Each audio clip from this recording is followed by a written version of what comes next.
Michigan was once a symbol of the American dream, a place where a good job, a home, and a future were almost guaranteed. But in just a few decades, it unraveled into one of the most dramatic economic declines in U.S. history. Today, some neighborhoods stand in silence, factories sit frozen in time, and the wealth that once flowed here has vanished. The reasons run deeper than a single industry or a single crisis. In the next few minutes, we'll uncover 8 forces that brought a powerhouse state to its knees. Some of them began decades ago, others struck like a lightning bolt. But before we start, make sure to hit that like button and subscribe to the channel. We're pulling back the curtain, and you won't want to miss what's coming next. Now let's dive in. For most of the 20th century, Michigan was the beating heart of the global automobile market, with Detroit proudly wearing the nickname Motor City.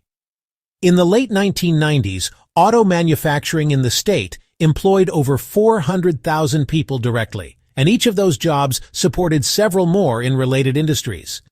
But the 2000s brought a perfect storm: foreign competition from Japan and South Korea, rising labor costs, legacy pension obligations, and an economic downturn. The 2008 financial crisis hit hardest. GM and Chrysler filed for bankruptcy in 2009, shuttering dozens of plants and eliminating tens of thousands of jobs. By 2010, Michigan's auto manufacturing workforce had shrunk by nearly half. The ripple effect was enormous. Restaurants, shops, construction companies, and public services all felt the blow. Entire communities built around a single plant saw their economic foundation crumble almost overnight. While the auto industry collapse stole the spotlight, Michigan's broader manufacturing base was also eroding. For decades, factories producing steel, appliances, heavy machinery, and furniture thrived in towns like Flint, Saginaw, and Kalamazoo. But from 2000 to 2015, the state lost over 40% of its manufacturing jobs, one of the steepest declines in the nation. Globalization sent production overseas, where labor was cheaper, while automation replaced human workers with machines.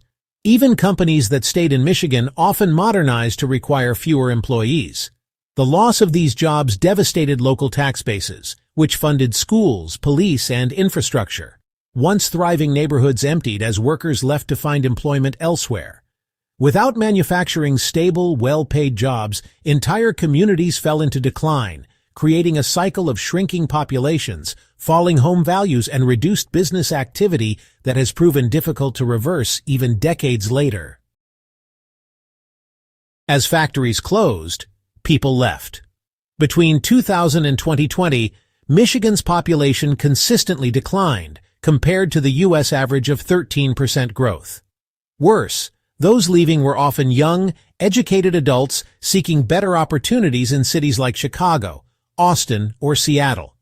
Census data shows Michigan lost tens of thousands of college graduates annually to other states, a phenomenon known as brain drain. This exodus depleted the pool of innovators, entrepreneurs, and skilled professionals needed to rebuild the economy. Fewer working-age residents also meant fewer taxpayers to support public services. Small towns were hit especially hard, watching high school graduates pack up and never return. This slow erosion of human capital hurt more than just the labor market. It weakened civic institutions, community life, and the state's ability to attract new industries. A shrinking, aging population made it harder for Michigan to break out of its economic slump. Michigan's economic woes were compounded by insufficient investment in its future workforce. As state revenues dropped during downturns, K-12 and higher education funding often suffered. Between 2008 and 2015, Michigan cut per-pupil spending by over 7% after adjusting for inflation, one of the largest declines in the U.S. This left many schools struggling with outdated materials, underpaid teachers, and deteriorating facilities. Meanwhile, vocational training and community college programs lacked resources to retrain displaced workers for new industries. Without strong pipelines into high-demand fields like tech, healthcare, and skilled trades, the state lagged behind in job readiness. Employers often reported difficulty finding qualified local candidates, which discouraged new companies from setting up shop. Over time, this underinvestment created a mismatch between the skills residents had and the jobs available, locking many into low-wage work and further slowing Michigan's economic recovery. We've covered some tough truths so far, but I want to hear from you. Do you think Michigan's decline was inevitable, or could it have been stopped? Drop your thoughts in the comments. I read every single one, and your perspective might shape the next deep dive we do. And while you're here, don't forget to hit like if you've learned something new today, and subscribe if you want more untold stories about the rise and fall of America's cities and states. Your input keeps these investigations going, and your support means we can dig even deeper. The economic collapse was most visible in Michigan's urban centers, particularly Detroit. As industries vanished, so did the tax base, leaving cities unable to maintain roads, utilities, and public transit. By 2013, Detroit's infrastructure had deteriorated so severely that streetlights in some neighborhoods didn't work, water systems failed, and blighted homes numbered in the tens of thousands. Across the state, aging roads and bridges became a major liability. By 2019, over 1,200 bridges were rated structurally deficient. Infrastructure decay deterred new businesses and made it harder for existing ones to operate efficiently. Public transit systems, limited to begin with, couldn't adequately connect workers to jobs, deepening economic isolation. This neglect wasn't just a symptom of decline, it actively accelerated it, creating a feedback loop where poor infrastructure drove residents and businesses away, which in turn reduced the funds available for repairs. The 2008 housing crash was catastrophic for Michigan, which was already reeling from job losses. Home values in the state plummeted by an average of 40% from their mid-2000s peak, and some Detroit neighborhoods saw prices fall to just a few $1,000s. Foreclosure rates soared. By 2009, Michigan had the 8th highest foreclosure rate in the nation.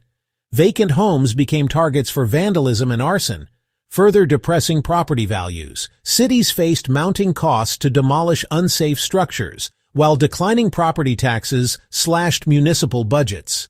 For many middle-class families, home equity had been their main source of wealth. Losing it wiped out retirement savings and college funds. Even after the national housing market began recovering, Michigan lagged years behind, with many neighborhoods never regaining their pre-crash values. The collapse deepened inequality, as wealthier areas stabilized faster while poorer communities sank further into decline. Michigan's economic troubles weren't just the result of market forces. They were also shaped by policy failures. Years of budget shortfalls led to short-term fixes instead of long-term solutions. Political battles between state and local governments delayed infrastructure investments, while controversial policies, like emergency management takeovers of struggling cities, sparked public distrust. Tax incentives aimed at attracting businesses often failed to deliver sustainable job growth, leaving the state with reduced revenue and little to show for it. Meanwhile, pension obligations for public employees strained budgets, consuming funds that might have gone to schools or infrastructure. Detroit's 2013 bankruptcy, the largest municipal bankruptcy in U.S. history, symbolized the culmination of decades of fiscal mismanagement. These governance failures eroded confidence among residents and investors alike, making it even harder for Michigan to attract the capital and talent needed for economic renewal. Michigan's economy was also battered by environmental disasters that hurt public health, trust, and business confidence. The most infamous was the Flint water crisis, which began in 2014 when a cost-cutting switch in water sources exposed residents to lead contamination. The scandal not only endangered thousands, especially children, but also revealed deep flaws in government oversight. Elsewhere, decades of industrial pollution left parts of the state with contaminated groundwater and hazardous waste sites, deterring development. In 2020, flooding caused by dam failures in Midland forced thousands to evacuate and inflicted hundreds of millions in damages. These crises hurt Michigan's image, making it harder to attract new residents or businesses. They also imposed long-term costs on already strained public budgets. Environmental neglect became both a symptom and a cause of decline, underscoring how fragile the state's economic and social infrastructure had become. Michigan's story is a warning and a lesson. It shows how a place can go from unstoppable prosperity to desperate struggle in just a few decades, and how the fate of an entire state can hinge on the decisions of industries, politicians, and ordinary people. But decline doesn't have to be the final chapter. History proves that what falls can rise again, if we're willing to learn from the past. If you found this journey through Michigan's highs and lows eye-opening, make sure you hit like, share this video with someone who needs to hear it, and subscribe so you're here for the next story that challenges what you think you know about America.